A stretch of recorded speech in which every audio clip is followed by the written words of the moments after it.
వారలహర్నిశంబులను పార్థివలింగ సమర్చనంబు విస్తారముదంబు పెంపెసగ సల్పుడు అయ్యడు రజమౌళి అవ్వారల చేరవచ్చి అనవత్య వరంబును కోరుడన్న అద్ధీరులిటన్ వసింపుమన దేవరయుండి హిమాటవీ స్థలిన్.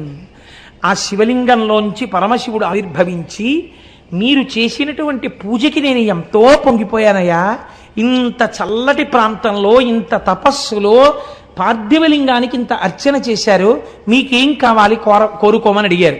అడిగితే, స్వామి ఇక్కడే ఈ బదరీ క్షేత్రానికి ఆవలివేపు హిమాలయ పర్వతాల యొక్క శృంగాల మీద నీవు స్వయంభూమూర్తివై లింగమూర్తివై వెలిసి లోకమును కాపాడు అని అడిగారు. ఎక్కడ హిమాలయ పర్వతాలు? కొన్ని వేల అడుగుల ఎత్తు సముద్ర మట్టానికి. ఆ కేదారం వెళ్ళేటప్పుడు రోడ్డు కొన్ని